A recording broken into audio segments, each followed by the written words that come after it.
Bonjour à tous. Vous m'entendez? Tout fonctionne. Très heureux d'être ici avec vous. On inaugure ce nouveau format à l'IFTM. C'est une conversation avec José. On a 45 minutes ensemble. Et ce que je vous propose, c'est que... Ah, c'est... Oui, ça marche. On inaugure. En effet. Si vous avez des questions, je vous propose qu'on les pose à la fin de notre intervention, mais n'hésitez pas, bien sûr.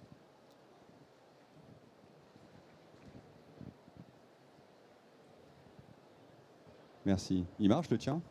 Oui. Superbe.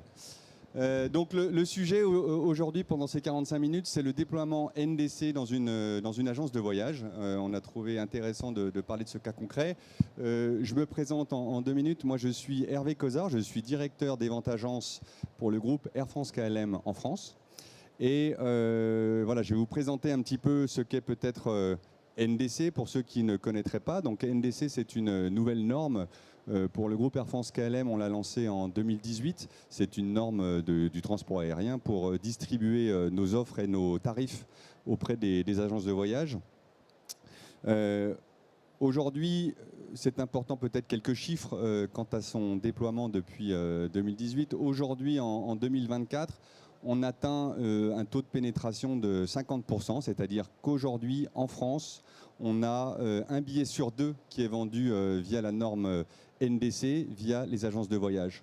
Ce chiffre est très important. On a en 2024 une vraie accélération de cette adoption.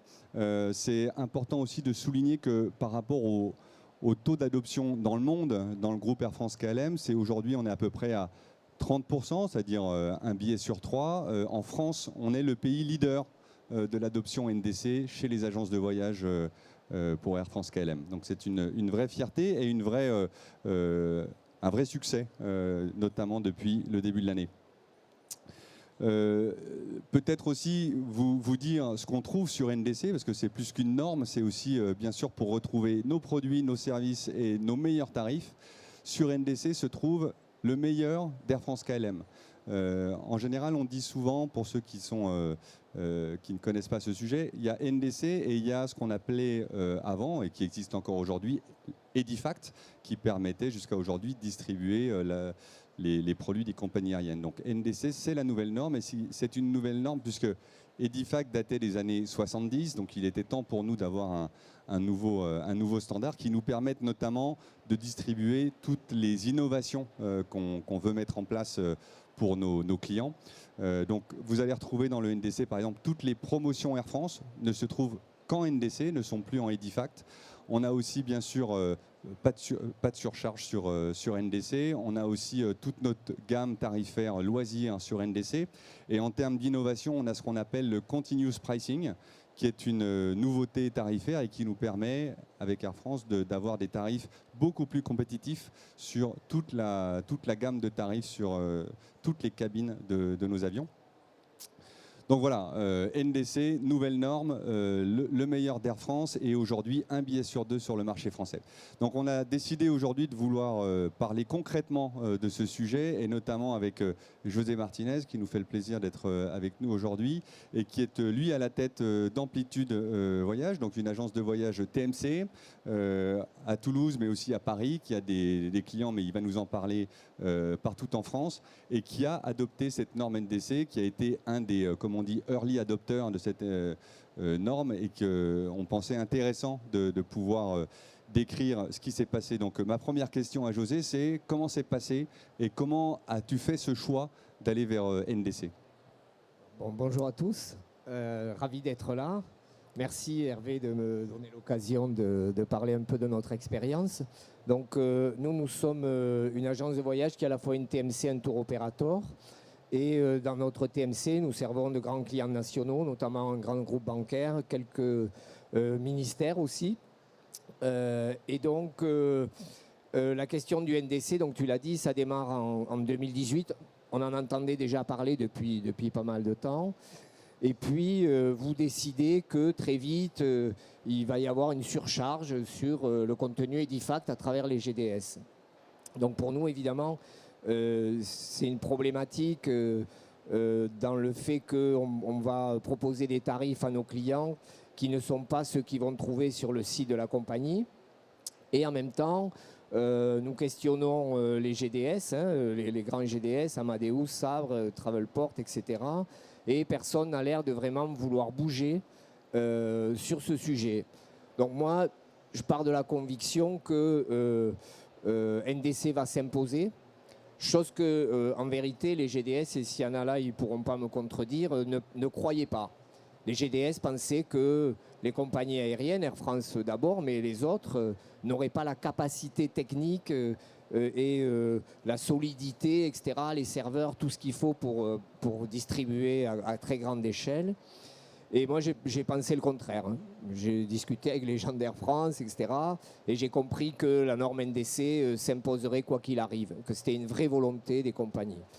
Donc pour moi, le projet NDC s'est inscrit dans un projet beaucoup plus global, qui était aussi celui de créer un SBT qui serait à la fois un outil pour mes collaborateurs, pour mes équipes. C'est-à-dire que tout le monde travaille dans un même environnement, parce que les problématiques qu'on peut avoir aujourd'hui, moins pour moi, mais les problématiques qu'on avait à l'époque sont des problématiques de fragmentation de l'offre, à savoir on va aller acheter une compagnie low cost sur le site d'une low cost parce qu'il n'est pas dans le GDS, on va aller acheter un hôtel que notre client souhaite mais qui n'est pas dans la bed bank qu'on utilise, on va aller acheter une compagnie asiatique qui n'est pas un GDS, etc. Donc pour nos collaborateurs, ça voulait dire jongler.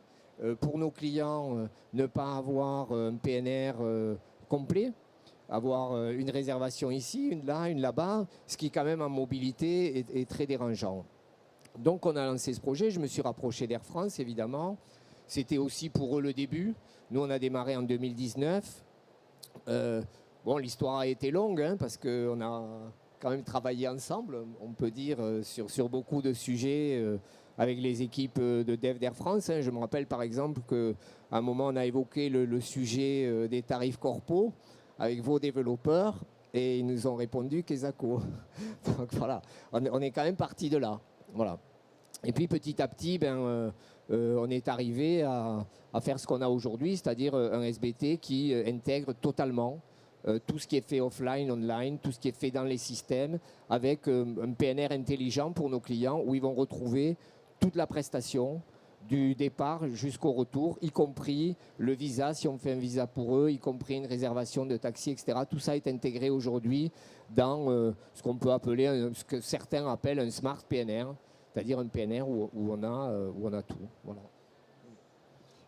D'accord, et ça, parce qu'il faut l'expliquer, donc tu as créé finalement ta technologie pour arriver à le faire, c'est-à-dire que tu t'es pas appuyé sur un GDS existant ou sur d'autres agrégateurs, tu as décidé toi de créer ta technologie, donc j'imagine de prendre des IT guys qui font du développement pour toi. C'est quoi la prise de décision par rapport à ça? Est-ce que tu nous dis effectivement, tu as été convaincu qu'NDC allait s'imposer, mais enfin de là à aller jusqu'à l'investissement technologique pour y aller, comment ça s'est passé? Est-ce que pour toi, tu en fais un élément différenciant, j'allais dire, pour quand tu vas en appel d'offres Ah oui, évidemment. Donc, moi, je crois beaucoup à la différenciation par le produit, chose qu'on avait très peu jusqu'à présent, qu'on n'a toujours pas tellement. Il y a très peu de SBT, par exemple. Et moi, je pense qu'une TMC moderne, aujourd'hui, doit posséder sa propre technologie. Je pense que c'est l'avenir de notre métier, d'évoluer pour être de plus en plus des sociétés de technologie, mais pas des sociétés de technologie complètement hors sol. Et je pense que notre force, c'est d'être à la fois une TMC et de connaître parfaitement les besoins de nos clients et de pouvoir les mettre en œuvre à travers notre propre équipe. Donc effectivement, on a créé une équipe de tech qui au départ était de 15 personnes, donc c'est quand même un coût, hein. C'est pas tout à fait neutre. 15 ingénieurs, ça coûte beaucoup d'argent, qui globalement sur tout le projet ont travaillé pendant 3 années pleines à peu près. Voilà. Et aujourd'hui, en fait, au départ, on est parti avec mes équipes d'une feuille blanche en se disant on va commencer par lister tout ce que nos clients nous demandent et qu'aujourd'hui, on ne peut pas leur fournir avec les outils qui existent sur le marché et qu'on utilise. Voilà. Et à partir de là, on a dépilé, par exemple, des choses comme faire du multipack sur l'aérien, chose que les autres SBT ne font pas. Aussi pour des raisons économiques, puisque les SBT nous facturent au PNR. Donc ils autorisent un pax par PNR et puis autant de facturation. Nous, on peut faire du multipax aérien, c'est notre produit, donc on se facture à nous-mêmes, on n'a pas de souci. Et c'est quand même une donnée extrêmement importante d'avoir les mêmes voyageurs sur un même PNR. C'est de base, hein, je vois que vous acquiescez, mais vous connaissez la question. Voilà, c'est quelque chose de très basique. Voilà, on a créé des droits, par exemple, le droit du co-booker. On est deux à voyager ensemble. Mettons, Hervé et moi, on va se déplacer. Je peux réserver pour Hervé la même prestation. Je ne dois pas passer par sa chargée de voyage, on ne doit pas s'appeler. On se dit, on part ensemble demain, tu me réserves un vol le matin, on le fait ensemble. Et là, tout le monde gagne du temps. Si je réserve et j'ai un collaborateur de mon entreprise qui a déjà réservé, je peux le savoir, s'il souhaite qu'on le sache. Voilà, donc on pourra partager le taxi à l'arrivée par exemple, on pourra parler business dans le train ou dans l'avion, voilà. C'est ce genre de choses, beaucoup de petits détails, mais qui au bout du compte font que notre outil est très très apprécié de nos clients. Voilà. Et pourquoi, ce qu'on comprend, donc tu montes ta technologie, pourquoi tu décides de te connecter en direct avec Air France? Est-ce que tu es connecté en direct avec toutes les compagnies aériennes? Et pourquoi tu n'as pas choisi un agrégateur qui t'aurait apporté tout le contenu des compagnies? Au départ, on a travaillé avec un agrégateur. On a travaillé avec Travel Fusion, que vous connaissez, chez qui vous êtes. Et puis, on s'est dit que finalement, nous, dans nos ventes aériennes, Air France représente entre 50 et 55% à peu près. Et là, donc, je dis merci, normalement, c'est là. Ouais, bon, c'est une donnée de marché. Hein. Donc, en fait, on s'est dit, pourquoi ne pas maîtriser une connexion directe avec notre principal fournisseur? On a fait la même chose avec la SNCF, par exemple. On s'est connecté directement à PAO. Et on s'est connecté aussi à Travel Fusion pour le contenu LCC. Et de fait, pourquoi d'abord, il y a un coût. Je veux dire, la connexion, ça a coûté cher. La maintenir, c'est un petit coût aussi. Mais passer par un agrégateur, c'est payant. Donc, c'est déjà une première raison. La deuxième raison, vous le savez peut-être, c'est que, par exemple, sur le contenu Amadeus NDC-X, vous avez une surcharge technologique par segment qui est maintenant de 1,69 €. Donc voilà, vous faites le calcul, vous faites un 4 segments, ça commence quand même à faire de l'argent. Donc nous, on n'impose pas ce surcoût à nos clients. En tout cas, il y a une transparence dans notre outil qui d'ailleurs s'appelle IOMA, au cas où. Il y a une transparence entre ce que vous allez voir dans IOMA, le prix Air France que vous allez voir dans IOMA et le prix Air France que vous allez voir sur le site d'Air France. Voilà. Après, ce coût-là, nous, on le transfère quand même en partie à nos clients, puisque le fee, l'honoraire qu'on leur demande pour réserver un vol est légèrement supérieur à celui qu'on leur demande pour réserver un vol Edifact, puisque dans le cas d'Edifact, on est rémunéré par le GDS pour vendre, comme vous le savez sûrement. Voilà. Donc voilà un peu les raisons. Il y a une autre raison aussi qui est celle de la flexibilité et de la réactivité. Voilà, on voit, l'expérience nous montre que quand il y a une compagnie aérienne va faire une modification, le temps que les GDS fassent le travail. Une fois que les GDS ont fait le travail, c'est les SBT qui doivent faire le travail. Et on s'est aperçu, par exemple, quand vous avez commencé à mettre en place des ancillaries, qu'on a galéré pendant plus d'1 an parce qu'on n'avait pas le tarif avec bagages, etc., etc., sur Traveldoo, par exemple, qui au final ne l'a jamais fait. Voilà. Donc, tu veux dire que la connexion directe permet d'être au dernier standard qui sort, des dernières innovations, au moins pour la compagnie qui représente plus de la moitié de tes voyages. C'est ça ton choix? C'est-à-dire que oui, tu n'allais pas te connecter en direct avec toutes les autres compagnies parce que c'est quand même un coût. Pas du tout. On ne peut pas en faire une petite entreprise comme nous. On n'est quand même que 160 personnes. On peut pas. On n'est pas un groupe mondial qui a des moyens illimités. Donc on ne peut pas se connecter à tout le monde. Parce que la maintenance, ce n'est pas tellement le coût de la connexion. Encore que, parce que NDC c'est une norme, mais chacun l'applique à sa façon. C'est-à-dire que le NDC de IAG, c'est pas le même que le NDC de Lufthansa, c'est pas le même que le tien, c'est pas le même que celui d'Emirates. Donc là, il y a quand même un gros boulot. Mais après, derrière, le plus gros travail, c'est la maintenance. Donc nous, notre choix, c'est de dire, on a 60% ou 55% sur Air France, on est en direct et là, on sera réactif.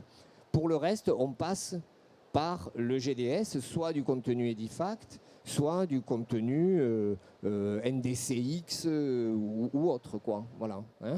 Y a un élément aussi que j'ai oublié dans la logique des coûts, c'est que les SBT appliquent aussi un surcoût sur les PNR NDC.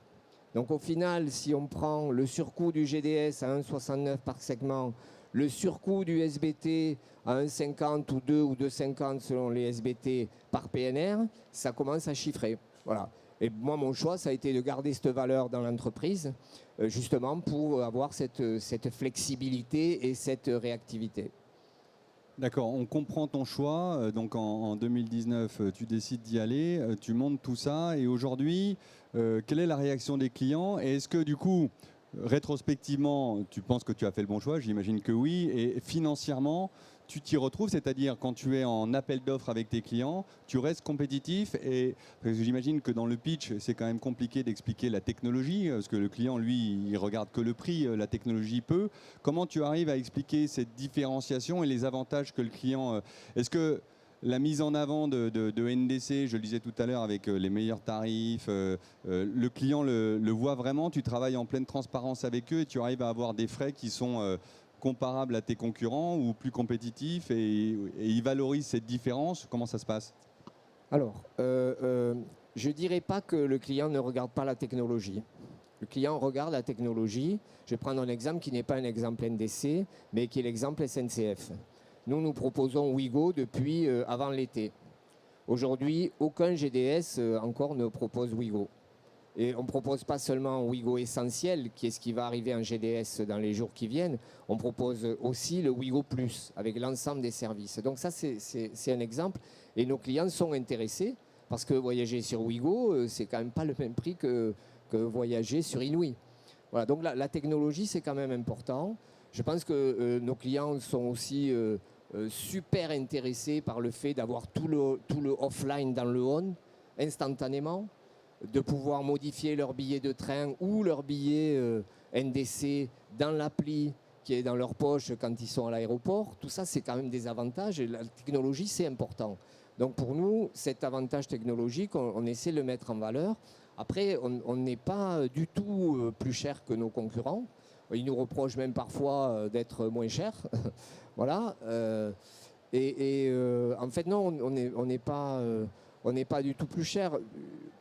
Le coût de base de l'investissement, il va s'amortir sur des années. Après, ce que nous coûte la maintenance aujourd'hui de notre SBT est sensiblement équivalent à ce que nous coûtaient les SBT tiers avec lesquels on travaillait. Voilà, légèrement supérieur. Mais je veux dire, l'avantage est tellement important, l'avantage concurrentiel par rapport aux produits et la satisfaction qu'on en retire par rapport à nos clients. Je veux dire, on a migré quasiment tout, enfin, on a migré 100% de nos clients Traveldoo quand Traveldoo a arrêté donc en juin 2023. Tous nos clients étaient hyper satisfaits. On a eu des taux d'adoption de l'outil qui ont gagné immédiatement dès le premier mois, ce qui est incroyable. 4, 5, 6 points et jusqu'à 10, 15 points. Voilà. Parce que quand on peut faire la modification de billets en ligne, c'est quand même unique. Tu vois ? Tout à fait. Et je parlais tout à l'heure du continuous pricing, c'est-à-dire que sur NDC, on est capable d'offrir des économies considérables pour le corporate. En moyenne, c'est 300 € d'économie sur du long courrier en business par sens, donc ça peut faire jusqu'à 600 € d'économie. On est à 200 sur le premium et sur le moyen courrier, ça peut aller jusqu'à 30 à 50 €. Ça, les clients le voient, ils apprécient ce que, effectivement, tu parlais tout à l'heure de... Souvent, le reproche qui est fait parfois à NDC, c'est le offline. Tu disais, toi, offline, online, tu as le même outil. Est-ce que le NDC offline, tu arrives à t'en servir et tu arrives à faire le servicing dont le client a besoin? Tu parlais tu as des gros clients, effectivement, des groupes bancaires qui sont très exigeants et qui ont des demandes offline fréquentes durant leur voyage. Comment ça marche avec NDC? Est-ce que ça fonctionne? Est-ce que tu as des soucis? Alors, bon, on dit les choses telles qu'elles sont. Hein. Ok. Oui, on peut faire. Ça marche maintenant, ça n'a pas toujours marché. Donc moi, mes collaborateurs, ils travaillent sur notre interface, hein, qui est la même que celle de nos clients, mais qui est adaptée au travail professionnel. Donc ça fonctionne bien. On peut faire du offline en se connectant à NDC, etc. Il y a encore des limitations. On ne peut pas tout faire. Hein. On ne peut pas faire, par exemple, de l'interline. Ce n'est pas encore développé chez vous. On ne peut pas faire du code share. Ce n'est pas encore développé chez vous. On a encore des problématiques sur les échanges. Quand on fait des échanges multiples, ça ne marche pas super bien. Bon, vos équipes bossent dessus. Hein. Donc voilà, des choses très compliquées sont compliquées à faire. Donc on continue à les faire sur du contenu Edifact. Mais ça représente quand même une petite partie des ventes. La grosse partie des ventes sont des choses relativement simples qu'on arrive à faire. Voilà. Après, il y a encore des problématiques. C'est une technologie jeune, hein, NDC, voilà, qui est encore à l'épreuve du feu. Je pense que nous, on a quand même participé avec d'autres à vous aider aussi à comprendre, tu as raison, le métier. Mais c'est important qu'on soit transparent et nous, on a aussi en tête des développements à venir, hein, notamment sur le Q4, le dernier trimestre 2024. On a des choses vraiment importantes qui vont arriver, comme moi je pense au split PNR par exemple, qui est une fonctionnalité utilisée dans le business travel. Donc tout ça arrive aussi, tu as raison. Et on a, je le rappelle aussi pour ceux qui sont sur NDC, on a des équipes qui s'appellent Support Team chez Air France, qui sont joignables 24 heures sur 24. On a même lancé un chat NDC depuis le 1er juillet qui marche très bien puisque ça permet, y compris aux équipes qui sont offline, de faire le chat en même temps qu'ils sont en appel avec le client. Donc en tous les cas, tout ce qui est, comme tu le disais, un peu à la marge, pas encore prêt dans NDC, on peut l'avoir résolu par téléphone ou via le chat 24/24/7/7. Très bien. C'est quand même pas idéal. Oui, c'est pas idéal, c'est pour ça qu'on travaille fort pour que ça fonctionne, ça fonctionne complètement. Très bien. Et donc le offline, il y a encore des choses à faire, mais ça fonctionne. Et pour l'instant, tu as des retours. Les clients sont. Enfin, tu gagnes des clients en RFP aujourd'hui grâce à ta techno, donc ça c'est important. On dit aussi souvent, le retour qui m'y est fait, c'est la formation du graphique par rapport au cryptique. Est-ce qu'on a gagné en formation? Parce qu'on se souvient surtout au sortir du Covid de la difficulté des agences de voyage de recruter, hein, des agents de comptoir par exemple, parce qu'effectivement la technologie Edifact nécessitait, j'allais dire, un peu de formation. Pour l'avoir fait il y a très longtemps, je me souviens moi que ça avait duré 15 jours.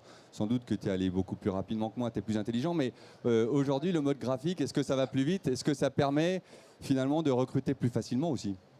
Oui, alors bien sûr le mode graphique est beaucoup plus accessible, on va dire. Les formations sont beaucoup plus courtes. Bon, on travaille déjà beaucoup en mode graphique sur les GDS en fait. Donc c'est pas une énorme révolution. On doit quand même retourner au cryptique pour faire toutes les choses compliquées que j'évoquais tout à l'heure. Donc c'est pour ça que c'est important aussi que vous amélioriez vos API, simplement. Mais effectivement, bon, ça c'est global et ça ne concerne pas que la partie NDC. Le passage au mode graphique, évidemment, est une grande révolution qui nous a beaucoup aidé, en particulier sur la période post-Covid où on a eu à former énormément de collaborateurs, puisque voilà, on avait perdu beaucoup pendant la période.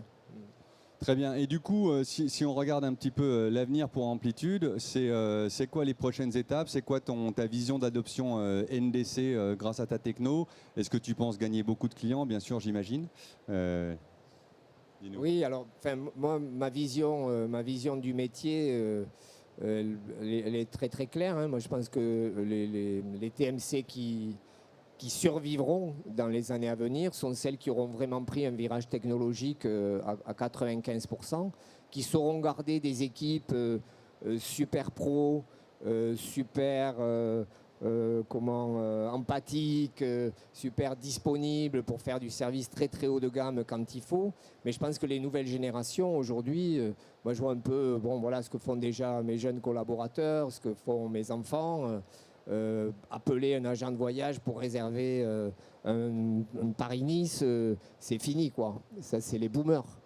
Donc l'avenir, c'est avoir de vrais outils qui fonctionnent bien, où on peut tout faire, où on peut avoir une aide. Donc aujourd'hui, nous, on travaille sur un bot d'IA. On est d'ailleurs très surpris par la facilité de... Alors bon, j'ai de très bons ingénieurs, hein, mais eux-mêmes sont relativement surpris par l'accessibilité de l'IA. Et donc là, on travaille sur un bot qui va permettre à nos clients, je pense à partir du premier trimestre 2025, peut-être premier semestre, je regarde mes équipes, et donc là, ça permettra en fait à nos clients de simplement dialoguer avec l'outil et de dire réserve-moi, je m'en vais à Marseille, réserve-moi le même voyage que la dernière fois, juste je veux rentrer un peu plus tard. Et le bot est capable de faire ça. On peut lui dire réserve-moi l'hôtel qu'a réservé mon collègue la dernière fois parce qu'il m'a dit que c'était bien. Et le bot sait faire ça. Voilà, donc c'est assez bluffant. Donc ça, c'est notre projet qui s'inscrit dans cette logique de dire donnons les moyens technologiques à nos clients d'aller loin, concentrons-nous sur mieux acheter, sur mieux négocier avec vous, avec d'autres compagnies. Concentrons-nous sur faire du service top VIP quand il faut, pour être là quand il y a des grèves, des événements et ce genre de choses. Et pour tout ce que les machines savent faire, laissons faire les machines qui peuvent faire mieux que nous quand elles sont bien faites. Voilà. Bon, merci José, je crois que c'est très clair. Je crois que la norme NDC, c'est plus ton sujet. Finalement, tu es déjà bien au-delà. L'IA, on voit ce que tu... Je pense qu'il y a un point important dans ce que tu dis, c'est qu'effectivement, le client final, y compris chez les corporates, il veut pouvoir être en mesure de tout faire lui-même. Il n'a pas le temps de contacter quelqu'un. Donc, bon, demain, il y aura sans doute des bots qui l'aideront encore plus, mais ta valeur ajoutée sera toujours là pour lui apporter quelque chose. Donc je retiens dans tout ce que tu nous as dit, donc tu as fait ce choix que je trouve audacieux quand même en 2019 d'y être allé, d'y avoir cru, félicitations. Je comprends aujourd'hui que ta technologie te permet d'avoir un avantage compétitif et une différence en tous les cas dans l'offre que tu proposes, une certaine transparence aussi par rapport au coût que finalement tu peux appliquer aux clients parce que tu apportes une vraie valeur ajoutée aussi à ces voyages. Voilà, merci en tous les cas de ton engagement. On a à peu près tout dit, sauf si tu voulais ajouter quelque chose. En revanche, si vous avez des questions, c'est le moment. C'est toujours le moment un petit peu gênant pour la première question. N'hésitez pas. Qui a la première question? Je crois qu'il y a une hôtesse avec un micro. Vous avez forcément des questions sur NDC.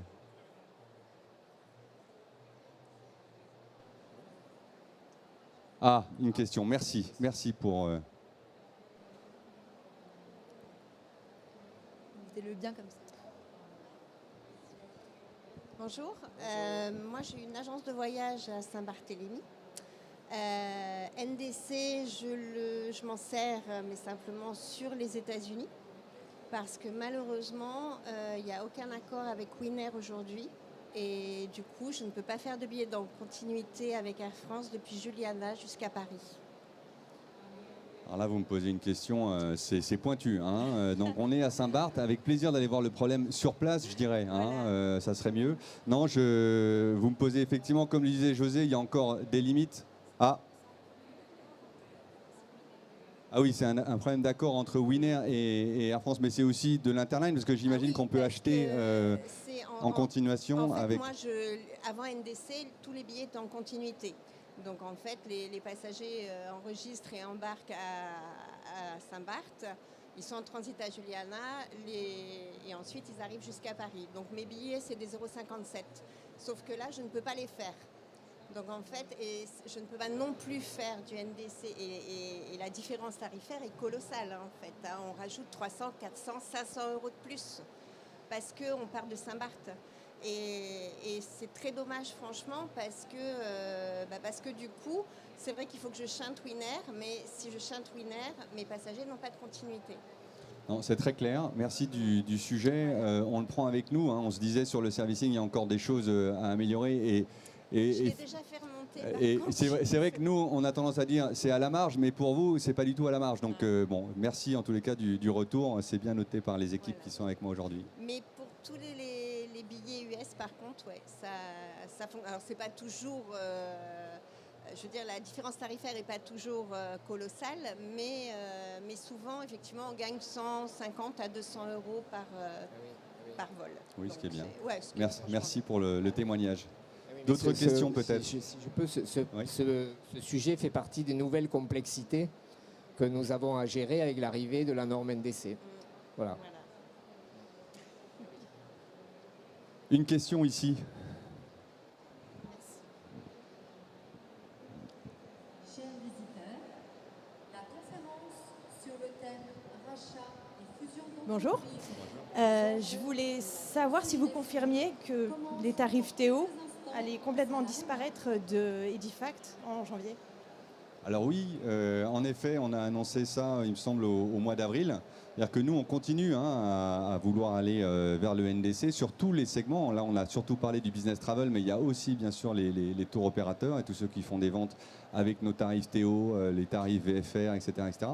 Donc, notre volonté, c'est aussi de faire bouger cette partie-là. Et donc, on veut donner, encore une fois que je le disais, le meilleur dans NDC. Donc, dans NDC, vous aurez accès à tous ces tarifs. Malheureusement, pas dans Edifact. Donc, on a... regardez, bien sûr, notre intérêt, c'est pas de nous couper de vente. Hein. Donc, on regarde, bien sûr, à aider et à supporter tous ceux qui sont dans ce changement technologique pour y accéder. Et on a vu déjà depuis le mois de juin vraiment de beaux chiffres. Hein. C'est-à-dire qu'on est maintenant pratiquement à 30% sur les tarifs Théo. On est sur les tarifs VFR, on est à plus de 50% qui sont émis en NDC. Donc on écoute le marché, on encourage tout le monde à y aller. Il y a suffisamment d'offres sur la place pour accéder à notre offre NDC. Mais oui, on est obligé à un moment donné de mettre une fin aux tarifs Théo et VFR dans Edifact en janvier 2025.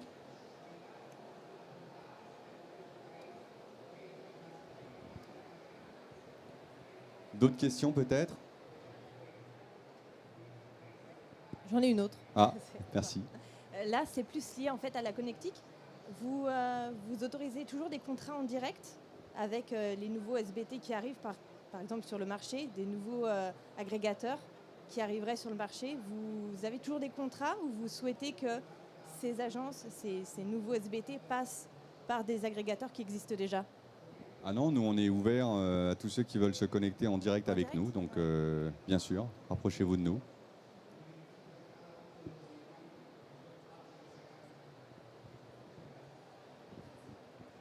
On a fait le tour des questions, j'ai l'impression. Merci à tous en tous les cas de nous avoir écoutés. Merci José de ton témoignage. Et puis merci à tous. Bon salon à vous tous. Au revoir. Travaillez bien. Et vendez Air France bien sûr.